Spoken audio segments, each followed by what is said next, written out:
Yu-Gi-Oh is a very mature game. And this is something that I wanted to talk about because it comes up in many different types of conversations within this community. Yu-Gi-Oh is an old game. It's actually been around for about 20 years, the Yu-Gi-Oh TCG, depending on whether you count like Japan or America, but this game's old.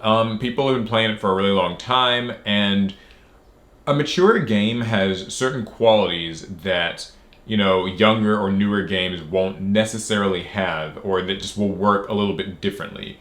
One of the bigger things right now in Yu-Gi-Oh is that we kind of know when cards are going to come out. We know what cards are going to be in what sets, and because the game's been around for so long, we form opinions on like cards and sets and products much more quickly, much more readily, and oftentimes in a much more jaded way.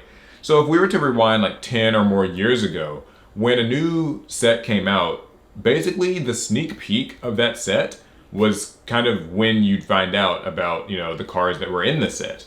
That's a little bit different though. If we fast forward to today, basically, with the advent of the different cards that just get revealed in the OCG in Japan, we knew what was coming out in like Lightning Overdrive before release. We know what's coming in Dawn of Majesty. We know the cards in Burst of Destiny.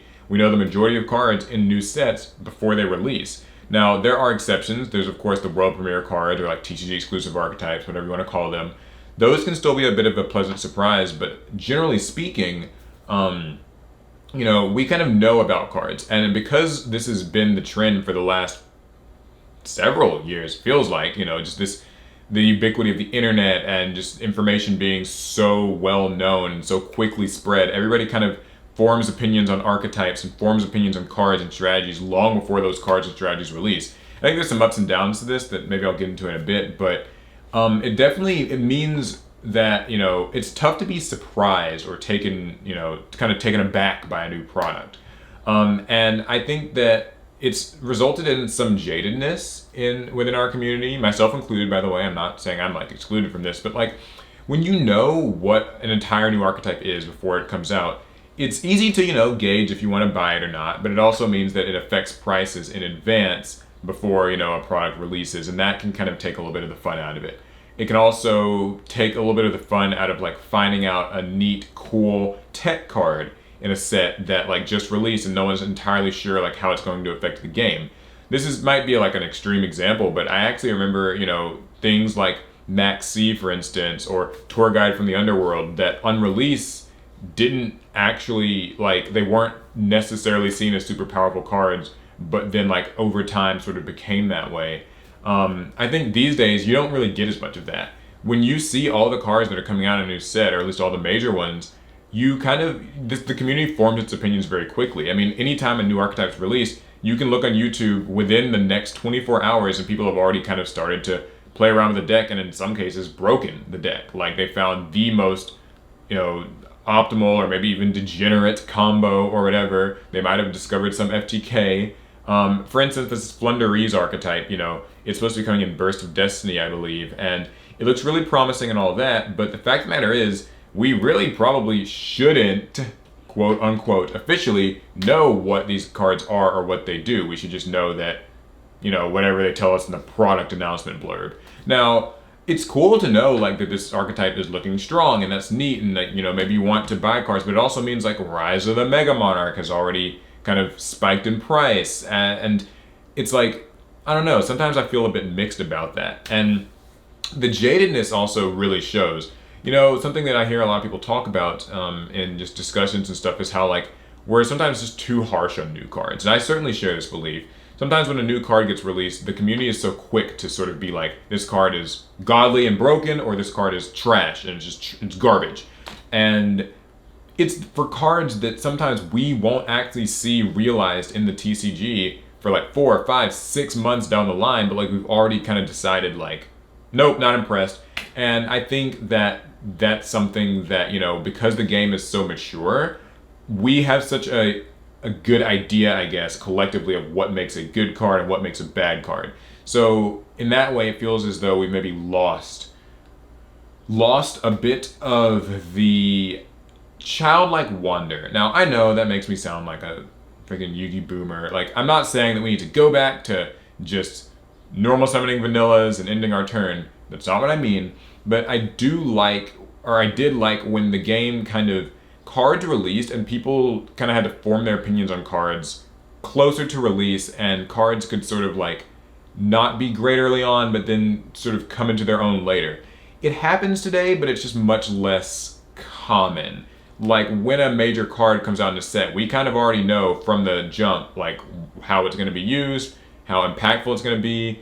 And I mean, just even OCG metagame coverage is so much more ubiquitous now. I mean, like people keep up with the OCG ban list way more. They keep up with, the week to week fluctuations in the metagame of the OCG so that they can sort of, I guess, gather information and like implications for the TCG.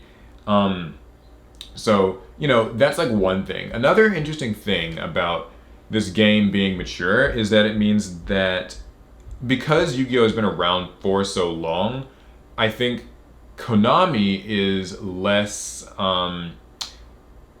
They're in a position where it's difficult to change certain things. Certain stuff has been in place in this game for so long, I just don't know that they can necessarily like overhaul it or introduce anything new. So for instance, Cardfight Vanguard's a much younger game than Yu-Gi-Oh! I want to say like half the age. I don't know exactly the year that Cardfight Vanguard debuted. I want to say it was in like 2010s, early-ish 2010s. Somebody can correct me on that. They like revamped that game, like done a reboot of it like 3 times now or something. And, leaving your opinions on that aside, a lot of people want things like a reboot for Yu-Gi-Oh! That's just something that I hear a lot. But I think that Yu-Gi-Oh! Being as mature as it is, it would be really difficult for a reboot to actually happen. People want things like a difference in how they word card text, like cutting down on the length of card effects and maybe using like keywords and symbols like many other card games do.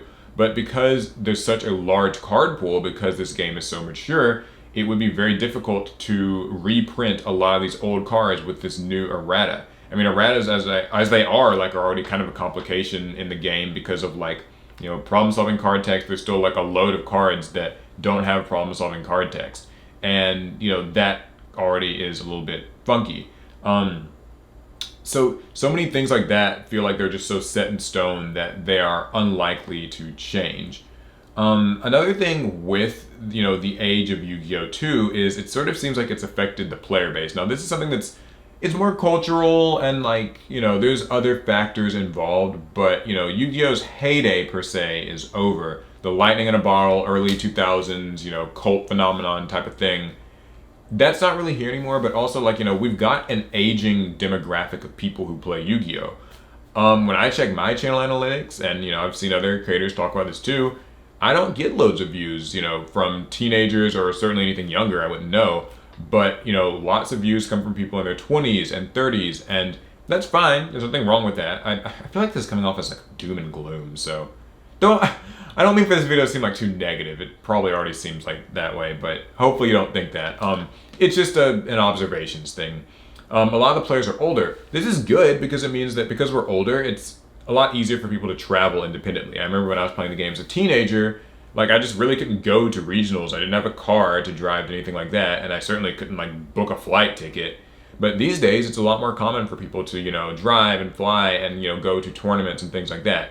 It certainly means it's kind of like tougher for newer people who are like younger to want to get into the game. So I sometimes fear that maybe there's not enough new blood coming into the scene. But for the people who are here, this game I'd say is actually more enjoyable because we're at the age where we have more disposable income and more means of just getting to places and meeting up and doing things. So that's certainly a bright side to it. Let's see, is there anything I'm missing with this? I don't know. I mean, I guess for Yu-Gi-Oh! For me right now, it's gotten a little bit maybe predictable. And sometimes I guess what I'm really trying to say is I want something to shake it all up for me.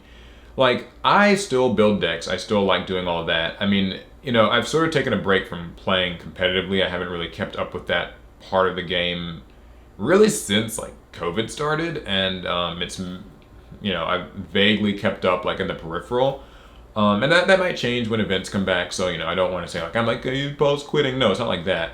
But I mean, I definitely think that I just feel like when there's a new product, we find leaks for new sets like 6 months before they come out here, and people form their opinions. Okay, these archetypes suck. These archetypes are good. This is the card to watch out for. This isn't. Buy this out. Whatever.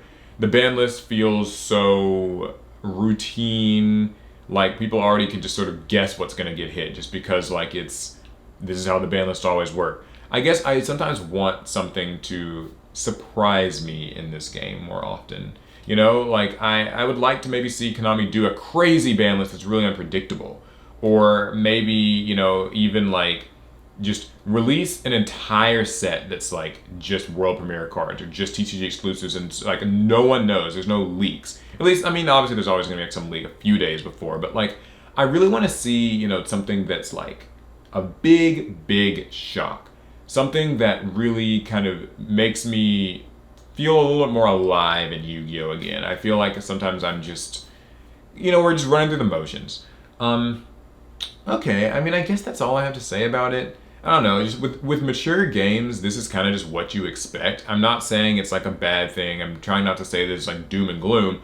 Just that, you know, because Yu-Gi-Oh! Is so mature, it's don't expect things to change very quickly. There's also Konami, who they move slow and everything, but yeah, so that's it. Hopefully, yeah, like I said, hopefully this didn't come across as like too negative or whatever, but if it did, sure, why not? Let me know in the comments, what do you guys think? Do you feel that Yu-Gi-Oh! Is like, just, what do you feel about the maturity of Yu-Gi-Oh! And like how it affects your enjoyment of the game? What does it maybe mean? How could they breathe some new life into this game with some change, you know, alternate formats or some certain type of pack, changing the rules somehow, whatever. I'd like to know. Anyways, that's going to be it. I'll see you guys in the next one. Best turn.